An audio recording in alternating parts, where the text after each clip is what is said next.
Tushirikishane tone la upendo, tushirikishane tone la upendo, tushirikishane tone la upendo.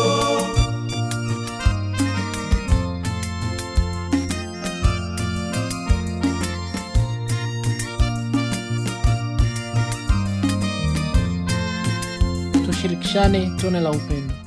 Karibu mpendwa msikilizaji na mfuatiliaji wa St. Gaspar Media katika tafakari ya neno la Mungu, Dominika ya 16 mwaka A wa kanisa. Mwenyezi Mungu amepanda mbegu njema ya ufalme wake ndani ya mioyo yetu, ili mbegu hiyo ikue, istawi na kuzaa matunda bora. Lakini mara kwa mara, kutokana na udhaifu wetu wa kibinadamu, kuwa baridi na kulala kiroho, Shetani muovu anapanda tena mbegu mbaya ya magugu, yaani uovu ndani ya mioyo yetu. Hata hivyo, Mwenyezi Mungu mwenye huruma hatuangamizi mara. Anatupa nafasi nyingine ili tufanye mabadiliko na kuikumbatia tena huruma yake kabla ya hukumu ya mwisho. Sisi tunaopokea kila siku huruma hii ya Mwenyezi Mungu, hatuna budi nasi kuwa tayari kuwapa wengine pia nafasi ya pili. Tusiwe wepesi sana katika kuhukumu wala kujihukumu sisi wenyewe, bali tuamini na kutumainia utendaji kazi wa huruma ya Mungu anayeishi daima katikati yetu. Masomo yetu katika Dominika hii, somo la kwanza linatoka katika kitabu cha Hekima ya Sulemani sura ya 12 aya ya 13 na aya ya 16 hadi 19. Hakuna Mungu mwingine yoyote ila wewe, unayewaangalia watu wote, hata umuoneshe huyo ya kuwa hukuhukumu bila haki.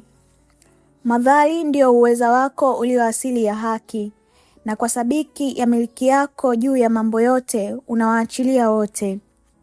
Kwa kuwa iwapo wanadamu hawasadiki ya kuwa umekamilika katika uweza wako, wewe wadhihirisha nguvu zako, tena ukijishughulisha na wale wasiokiri kweli hiyo, waifadhaisha jeuri yao. Walakini desturi yako unauzuia hata uweza wako, na kuhukumu kwa upole, na kututawala kwa uvumilivu mwingi, yaani uweza unao wakati wowote utakapo kuutumia. Pamoja na hayo, uliwafundisha watu wako kwa matendo yako ya namna hiyo, ya kwamba imempasa mwenye haki kuwa mpenda wanadamu, tena ukawatilia wanaotumaini jema, kwa sababu endapo watu wametenda dhambi, unawajalia toba. Neno la Bwana. Tumshukuru Mungu. Somo la pili ni waraka wa Mtume Paulo kwa Warumi sura ya 8 aya ya 26 hadi 27. Roho hutusaidia udhaifu wetu, kwa maana hatujui kuomba jinsi itupasavyo. Lakini Roho mwenyewe hutuombea kwa kuugua kusikoweza kutamkwa. Na yeye aichunguzaye mioyo aijua nia ya Roho ilivyo, kwa kuwa huwaombea watakatifu kama apendavyo Mungu. Neno la Bwana. Tumshukuru Mungu. Na somo la Injili takatifu latoka katika Injili ya Mathayo sura ya 13 aya ya 24 hadi 43. Karibuni tusikize somo la Injili takatifu. Bwana awe nanyi na awe rohoni mwako. Somo la Injili takatifu ilivyoandikwa na Mathayo. Utukufu kwako, Bwana. Yesu aliwatolea mfano akisema, ufalme wa mbinguni umefanana na mtu aliyepanda mbegu njema katika konde lake, lakini watu walipolala, akaja adui yake akapanda magugu katikati ya ngano, akaenda zake. Baadaye majani ya ngano yalipomea na kuzaa, yakaonekana na magugu. Watumwa wa mwenye nyumba wakaenda wakamwambia, Bwana, hukupanda mbegu njema katika konde lako? Limepata wapi basi magugu? Akawaambia, adui ndiye aliyetenda hivi. Watumwa wakamwambia, basi wataka twende tukayakusanye? Akasema, la, msije mkakusanye magugu na kuzing'oa ngano pamoja nayo. Viacheni vyote vikue hata wakati wa mavuno.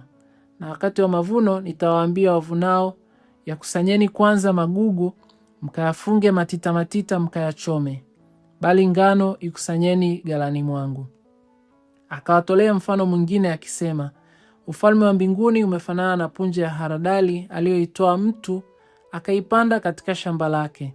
Nayo ni ndogo kuliko mbegu zote, lakini ikiisha kumea huwa kubwa kuliko mboga zote, ikawa mti, hata nyuni wa angani huja na kukaa katika matawi yake.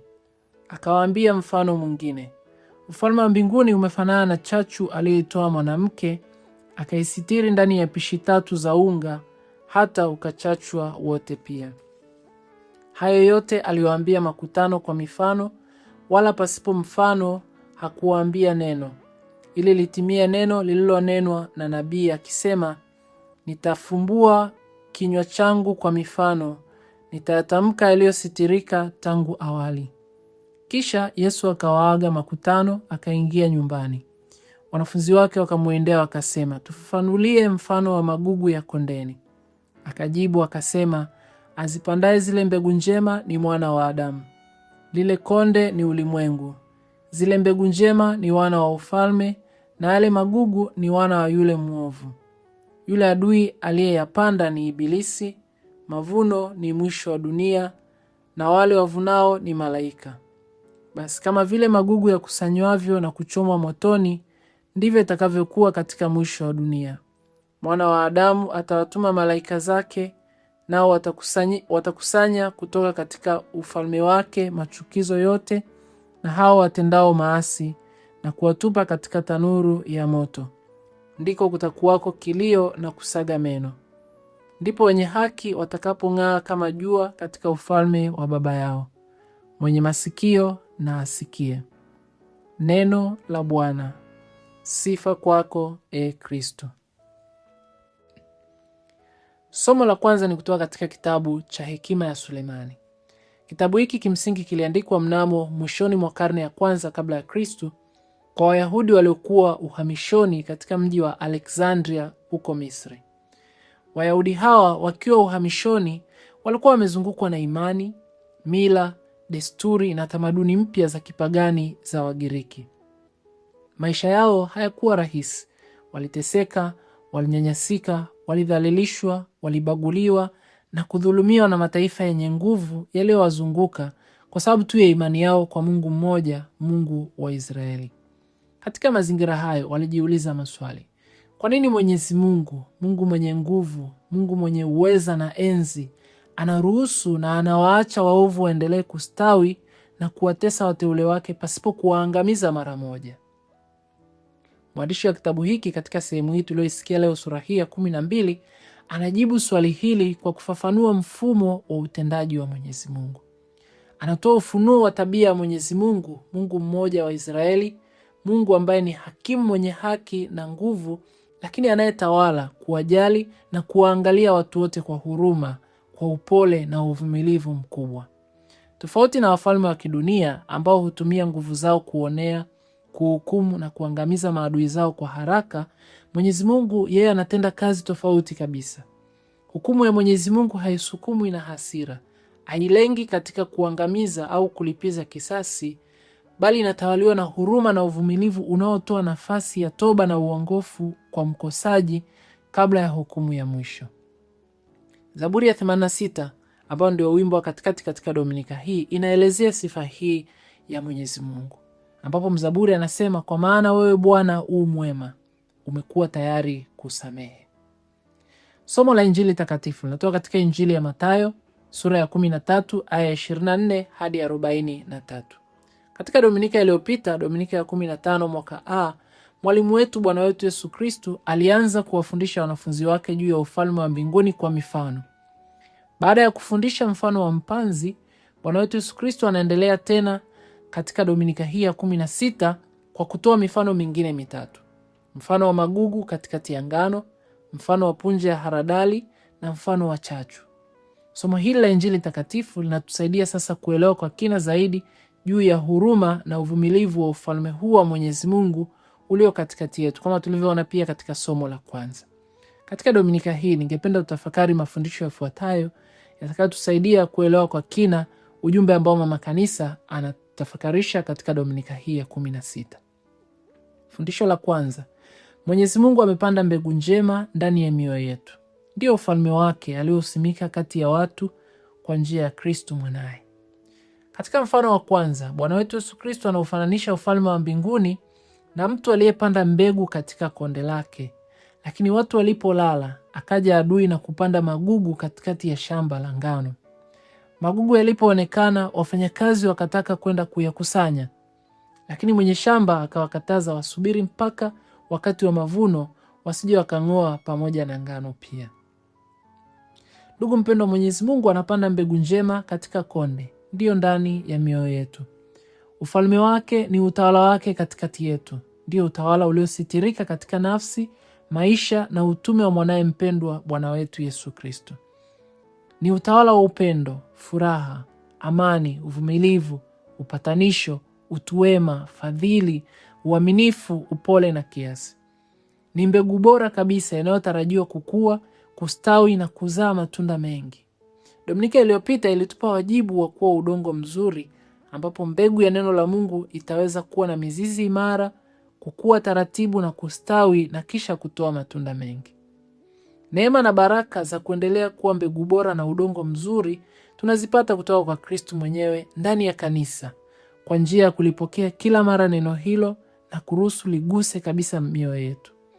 Lakini pia kwa kuishi maisha ya uchaji, kupokea sakramenti za kanisa, kwa kutenga muda kwa ajili ya Mungu, ili mbegu hii iweze kutunzwa na yule mwovu shetani asipate nafasi hata mara moja ya kuliondoa neno hilo, ya kuvuruga ufalme huo ndani ya mioyo yetu, ndani ya familia zetu, ndani ya jumuiya zetu, ndani ya kanisa, ndani ya jamii yetu na katika ulimwengu mzima. Fundisho la pili, mharibifu wa ufalme wa Mungu ndani mwetu ni Ibilisi, mwovu shetani, na hivyo hatupaswi kulala kiroho hata mara moja. Katika mfano wa kwanza, Bwana wetu Yesu Kristo anasema watu walipokuwa wamelala, akaja adui na akapanda magugu katikati ya ngano, akaenda zake. Baada ya mpanzi kupanda mbegu njema, anakuja sasa mwovu kupanda mbegu mbaya, anapanda magugu katikati ya ngano. Ndugu mpendwa, mharibifu wa mbegu njema iliyopandwa ndani ya mioyo yetu, mharibifu wa ufalme wa Mungu unaopaswa kukua na kustawi katikati yetu ni yule mwovu shetani. Mwenyezi Mungu anapopanda mbegu njema ndani mwetu, anataka mbegu hiyo njema ikue, iwe na mizizi imara, ichanue na kustawi na kisha itoe mazao stahiki. Kama imepandwa mbegu njema ndani mwetu, ni wazi matokeo yake yatakuwa mema. Hakuna mbegu ya ngano inayotarajiwa kuzaa magugu, kwa kuwa ni mbegu bora kabisa iliyopandwa na Mungu mwenyewe. Lakini sisi tunapolala kiroho, yule adui shetani anapanda kwa siri mbegu mbaya ndani mwetu. Magugu haya yanayozungumzia Kristu yalikuwa kawaida yanafanana kabisa na ngano wakati yakiwa bado madogo. Kwa hivyo ni ngumu kuyatambua kwa haraka. Kumbe nasi tunapolala kiroho, tunapoacha kusali, tunapoacha kupokea sakramenti za kanisa, tunaposhindwa kutimiza vema wajibu wetu, shetani anapata nafasi ya kupanda mbegu mbaya ndani mwetu.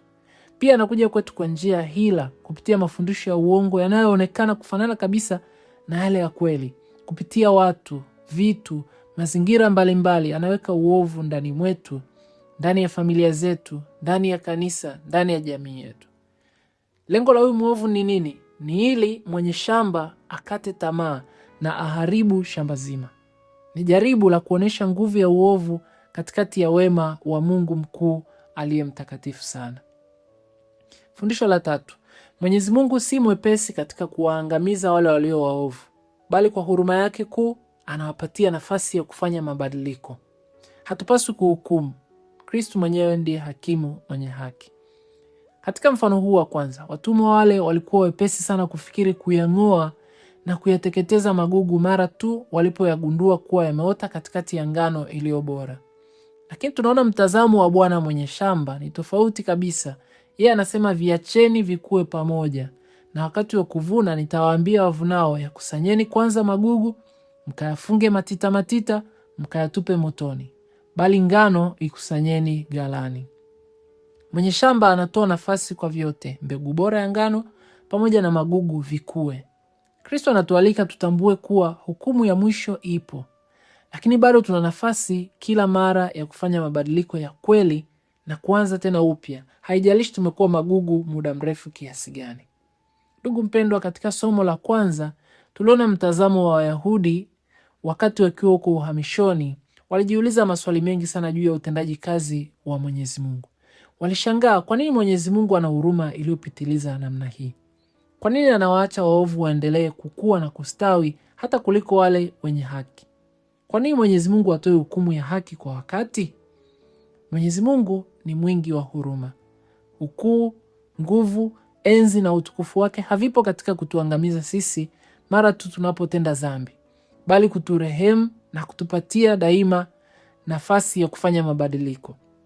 Hebu tufikiri mimi na wewe, kama kila tulipotenda dhambi Mwenyezi Mungu angetuadhibu na kutuangamiza saa ile ile, hakika hakuna mtu angekuwa amesalia. Watakatifu wengi tumtazame, Mtakatifu Petro, Paulo na wengine wengi walipata nafasi ya kutubu, wakaongoka na wakawa watakatifu, na ndio safari ya kila mmoja wetu. Kristo anafundisha kuwa tusiwe wepesi katika kutoa hukumu, bali tuwasaidie waregevu kwa sala na mifano bora ya maisha yetu, ili waweze kuongoka na kuikumbatia huruma ya Mwenyezi Mungu. Ni kweli kiuhalisia magugu hayawezi kuwa ngano, lakini sisi wanadamu, mioyo yetu, sisi tulio waovu na dhaifu, tunapata nafasi na neema ya kubadilika. Mwenyezi Mungu anatuacha sote tukue pamoja, wema na waovu, ili kila mmoja wetu apate nafasi ya kubadilika na kuwa ngano bora katika ufalme wa Mwenyezi Mungu. Hatupaswi kujikatia tamaa wala kuwakatia wengine tamaa. Hatupaswi kuhukumu na kuwaona watu wengine kama waovu, hawana nafasi kwa Mungu. Machoni petu tunaweza kuwaona wengine kama magugu, lakini machoni pa Mwenyezi Mungu wakaonekana mbegu bora ya ngano safi, kwa kuwa sisi sio watu wa hukumu, bali anayehukumu ni Mwenyezi Mungu mwenyewe. Fundisho la 4. Mwanzo wa ufalme wa mbinguni ni mdogo, lakini matokeo yake ya wazi kati yetu ni makubwa sana. Katika mfano wa pili, Yesu anafananisha ufalme wa mbinguni na mbegu ya haradali, ambao ni mbegu ndogo zaidi kuliko zote, lakini ilipopandwa ilikuwa mti mkubwa sana, hata ndege wa angani huja na kutua hapo. Kristo anaufananisha ufalme wa mbinguni na mbegu ya haradali kwa sababu ya sifa kuu mbili. Kwanza, udogo wake katika mwanzo, na ukubwa wake wa mwisho baada ya kukua. Mfano huu unafundisha jinsi ufalme wa Mungu unavyofanya kazi duniani na katika roho zetu. Ndugu mpendwa, kama ilivyo ndogo mbegu ya haradali, ndivyo ufalme wa Mungu ulivyoanza kudhihirika kati ya watu. Ulianza katika udogo na unyenyekevu mkubwa kwa njia ya maisha na utume wa Kristo. Licha ya udogo wake, mbegu hiyo imekuwa mti mkubwa. Kanisa na Injili ya Kristo vimeendelea kukua na vimeenea duniani kote na kuleta mabadiliko makubwa kutoka kwa kundi lile dogo la jumuiya ya Wakristo wa mwanzo. Kumbe ndivyo ufalme huo unavyokuwa na kustawi pia ndani ya mioyo yetu.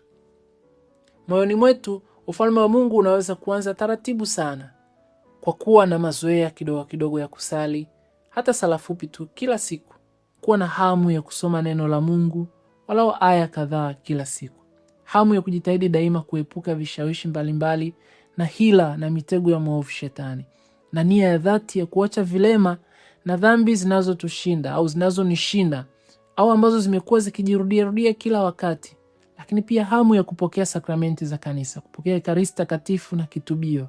Hatupaswi kukata tamaa na kuona kana kwamba jitihada zetu hizi hazina matokeo. Tukiitunza hiyo nia yetu ambayo mara nyingine tunaona kama ni ndogo, kwa neema ya Mwenyezi Mungu itakuwa na kuwa imani kubwa na thabiti ndani mwetu. Matokeo ya ufalme huu ni kwamba ndege wa angani wanakuja na kufanya viota katika matawi yake, ishara ya kwamba ufalme wa Mungu unajumuisha na kuwakaribisha watu wa mataifa yote, tamaduni zote na makabila yote kupata wokovu, usalama na pumziko. Kila tunachofanya kwa ajili ya Mungu na jirani zetu, hata kikiwa kidogo tu, kama vile kuonyesha tu tabasamu, kutoa msaada hata kama ni kidogo kwa upendo mkubwa, kusema neno la faraja kwa wanaohuzunika, kusamehe na kuomba msamaha pia, vina nguvu kubwa ya kukua na kuleta matokeo makubwa sana tusiyotarajia katika maisha yetu na maisha ya wengine.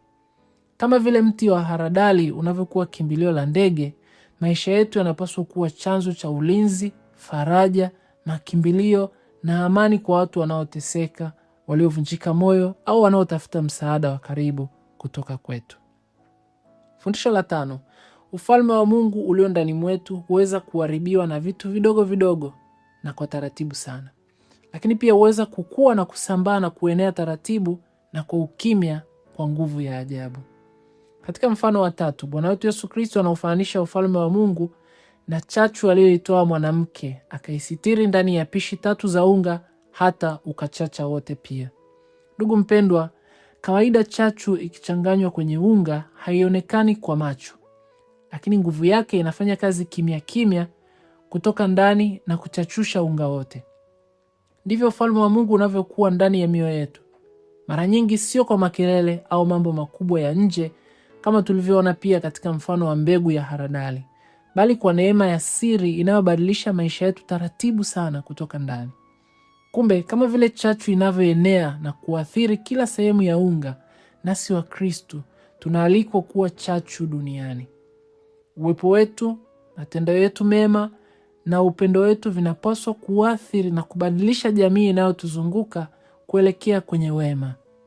Wakristo tunapaswa kuishi maisha ya mfano na ushuhuda wa Injili, kutenda haki, kusema ukweli, kukemea uovu, kutetea wanyonge, kuhurumiana, kusameheana sisi kwa sisi, kuinuana, kushikana mikono na kutembea pamoja, lakini pia kuwaziana daima yaliyo mema.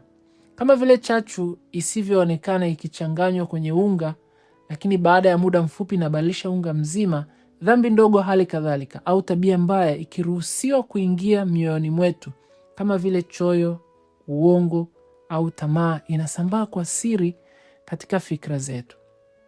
Baada ya muda inateka maisha yetu yote na kutenganisha kabisa na Mwenyezi Mungu, lakini pia ina uwezo wa kuambukiza na wengine pia wakawa mbali na Mwenyezi Mungu.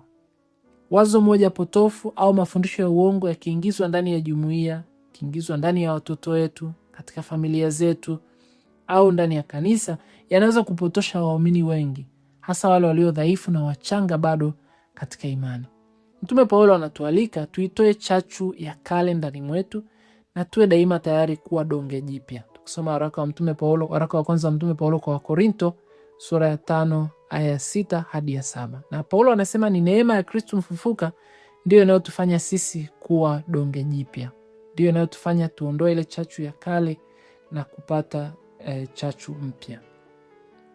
Somo la pili ni waraka wa Mtume Paulo kwa Warumi sura ya 8 aya 26 hadi 27. Na katika somo hili tunapata fundisho la mwisho katika Dominika hii ya 16, ambapo kila mara tunaposhindwa basi kutumia vyema huruma hii ya Mwenyezi Mungu na kurudi daima katika dhambi na kuacha kuwa mbegu bora na kuwa magugu, Roho Mtakatifu anatusaidia katika udhaifu wetu. Tunaposhindwa kuwa mbegu bora, anatusaidia kurejesha upya uhusiano mwema na Mungu mwenye huruma na uvumilivu. Kama tulivyoona katika somo la Injili takatifu kuwa mara kwa mara tunalala kiroho na kuruhusu magugu yakue katikati ya ngano bora. Mtume Paulo anasema Roho anatusaidia katika huo udhaifu wetu. Mwenyezi Mungu hatuachi tuangamie. Anatupa msaada wa Roho wake ili kutunyanyua pale tunapoishiwa nguvu. Na sala ndiyo chachu iliyo ndani ya mioyo yetu inayotuunganisha daima na Mwenyezi Mungu na kutupa nguvu ya kudumu katika ufalme wake. Somo hili la pili linaonyesha sasa chachu hii ikitenda kazi, ambapo Roho mwenyewe hutuombea kwa kuugua kusikoweza kutamkwa. Hata pale tusipojua jinsi ya kusali au namna ya kupambana na dhambi, Roho Mtakatifu anafanya kazi kwa siri ndani ya mioyo yetu ili kututakasa na kutufanya tukue zaidi kiroho. Lakini wakati fulani sala zetu na juhudi zetu zinaweza kuonekana ndogo na hafifu kama mbegu ya haradali kwa sababu ya ubinadamu wetu. Lakini Roho Mtakatifu anapozichukua sala hizo na kuziwasilisha kwa Baba, anazipa thamani kubwa na kuziwezesha kuzaa matunda makubwa ya neema maishani mwetu. Katika Dominika hii tuombe neema ya kutokutumia vibaya sifa hii ya Mwenyezi Mungu ya huruma, wema na uvumilivu. Tumombe Mwenyezi Mungu atujalie nguvu ya kuupokea daima ufalme wake na kuishi kadiri ya mapenzi yake ili tuupate uzima wa milele baada ya maisha haya ya hapa duniani. Nawatakia Dominika njema ya 16 mwaka A wa kanisa. Leo katika tafakari hii ni mimi Padre Bonaventure Maro, misionari wa shirika la damu takatifu ya Yesu. Tushirikishane tone la upendo. Wote waione, tushirikishane tone la upendo.